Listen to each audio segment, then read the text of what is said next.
amiga, olá amigo, mais uma vez aqui com você na IPS TV. Eu tenho o prazer hoje de receber aqui no nosso estúdio a querida educadora Jaciara Sá Carvalho. Tudo bem, Jaciara? Tudo bem, Padilha. Seja bem-vinda, querida, nesse nosso início de trabalho aqui da IPF TV, num processo de comunicação que você ajudou a construir também, você sabe disso, aqui no Instituto Paulo Freire. Eu vou ler brevemente o currículo, da Jaciara, porque você conhece um pouco da trajetória, da história dela, e a partir daí a gente dialoga um pouquinho mais. Ela que escreveu aqui um artigo muito interessante, muito bom, Educando-se Juntos, desde o planejamento. Ela é doutora e mestra em Educação pela FEUSP, bacharel em Comunicação pela PUC São Paulo. No Instituto Paulo Freire, gente, ela trabalhou de 2009 a 2012 e aqui promoveu conosco redes digitais de participantes dos projetos que desenvolvemos e coordenou o setor de educação à distância, numa perspectiva que chamamos emancipatória.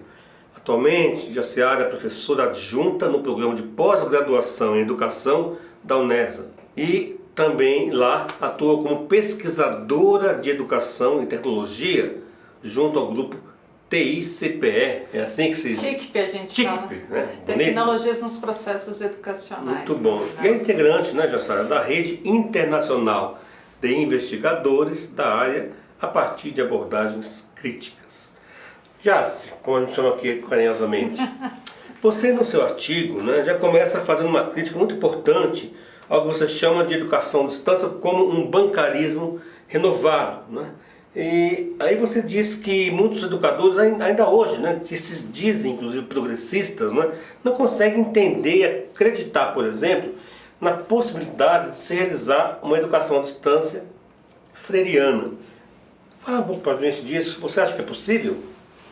Eu acho, A gente tentou desenvolver uma perspectiva freiriana via modalidade à distância aqui nos projetos, vamos tentando continuamente desenvolver essa perspectiva. Eu acho que o que você está lembrando é que por muito tempo, eu acho que ainda hoje muitos educadores progressistas ou que trabalham a partir da perspectiva de Paulo Freire não acreditam que a forma de organização de um processo à distância ele possa ser desenvolvido baseado em princípios democráticos, não massificadores, dialógicos essencialmente, sobretudo por conta do encontro não face a face, vamos dizer assim, Esse é um conceito hoje meio complexo, O que é face a face, o que é a distância, como é que você pensa isso? Pois é, porque na verdade o que se opõe à distância não é a ausência, é a ausência, não é a questão da proximidade, E você pode estar próximo de uma pessoa como eu estou aqui com você e a gente não está nem em contato com o outro, não está dialogicamente conversando, não está problematizando e às vezes numa relação à distância, isso acontece.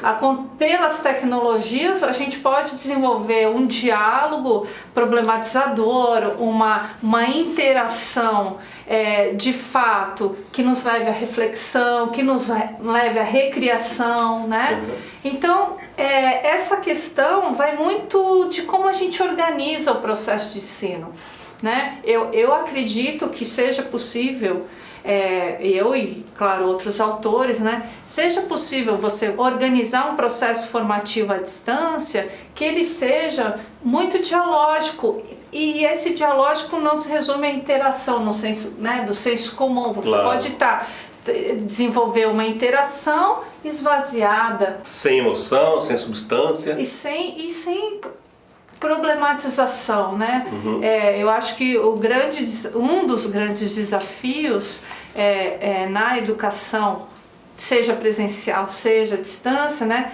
a gente resgatar isso que é muito a marca do Paulo Freire, que é essa dimensão política, no sentido de problematizar e de criticar a partir de que interesses, a partir de que contextos que nós estamos discutindo esse objeto, né? E dialogar em torno do objeto. Sara, você que é profunda estudiosa deste assunto, né?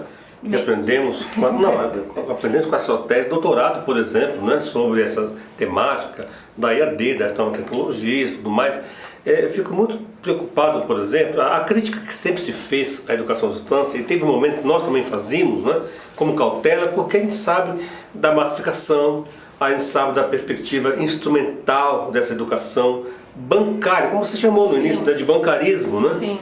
À distância também. Eu queria te perguntar, assim, na sua perspectiva, quais são as características, Seara, dessa EAD que nós chamamos freiriana, né, na sua concepção, no seu entendimento, e como superar nessa perspectiva também o risco da massificação. Nós podemos correr esse risco. Como nos precavermos para que não entremos nessa lógica, porque às vezes você consegue muitos alunos, né, e tem que cuidar para não massificar. Que práticas, que características a nossa EAD freiriana tem ou deve possuir para viabilizar esse cuidado e manter essa educação humanizada, né, olho no olho e, de fato, emocionar, apesar de ser, às vezes, pela tecnologia, né? Eu acho que quando a gente fala de uma EAD assim, mais massificada, né, a gente fala sobretudo de grandes empresas, né, que desenvolvem formações à distância, a mesma formação replicada por um grande número de estudantes e sem atender às particularidades, os contextos desses próprios estudantes, né? Uhum. Existem outras formas, né?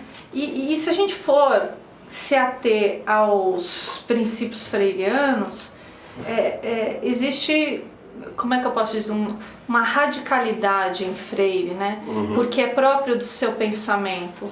Então, quando eu estava estudando e defendi, né, a minha pesquisa, eu identifiquei algumas condições, vamos dizer assim. Ótimo. Né, para você desenvolver. Então, por exemplo, quando a gente fala do diálogo, né? No diálogo, o diálogo ele é o princípio básico, né? E como princípio básico, ele é premissa, por exemplo, para a organização do processo de ensino, uhum, né? Mas voltando, sobretudo, para o diálogo entre aluno e professor, por exemplo, o educador da educação à distância, ele não é o mediador. Ele não faz a ponte entre o conteúdo que está lá, sei lá, no ambiente virtual, por exemplo, em caso de formações virtuais, e o estudante. Uhum.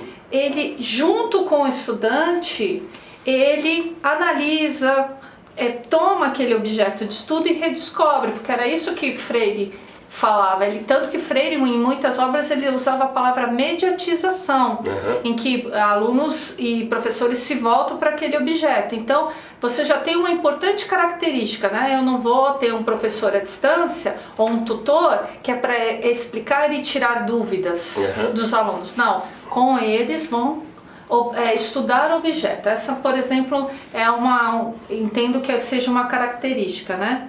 O diálogo também, o diálogo não é para motivar puramente, é importante motivar e não é para dizer que tem uma interação no ambiente, mas é um diálogo problematizador. Os materiais de estudo, eles são preparados, contaminados, digamos assim, dos valores que você quer promover naquela formação.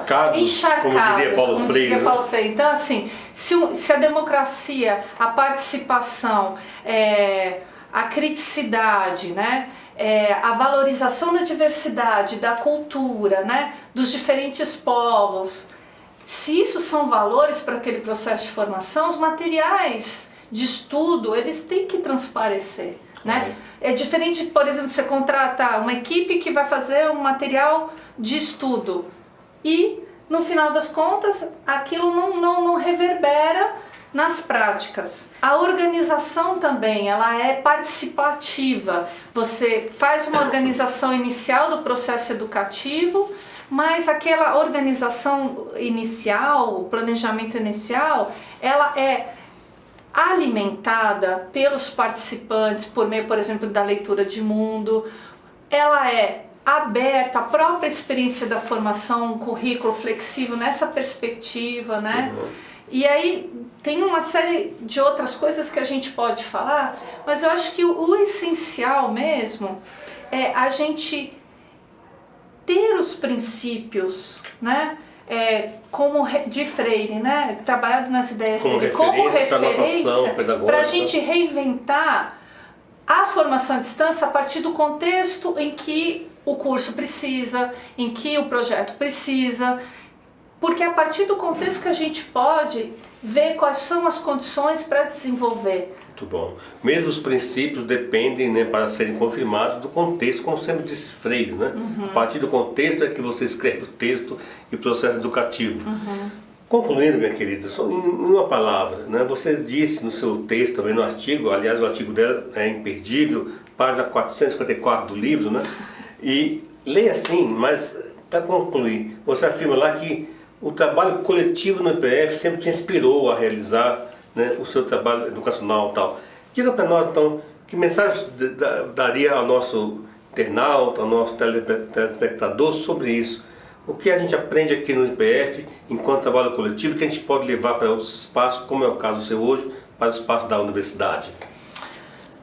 Eu penso que o trabalho coletivo, no caso da universidade ou mesmo da escola, ainda é um grande desafio. Nós trabalhamos muito isoladamente, né?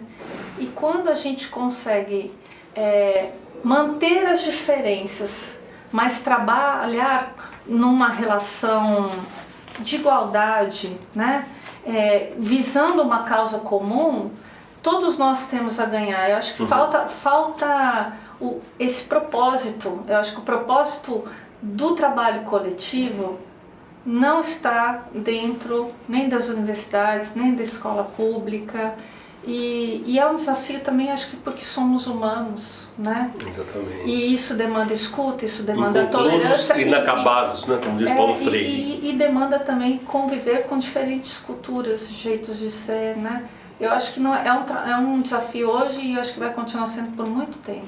Né? E aí nós aqui no Instituto Paulo Freire tentando enfrentar junto, né? Porque temos um compromisso único, uma causa comum para o qual caminhamos, né? Acho.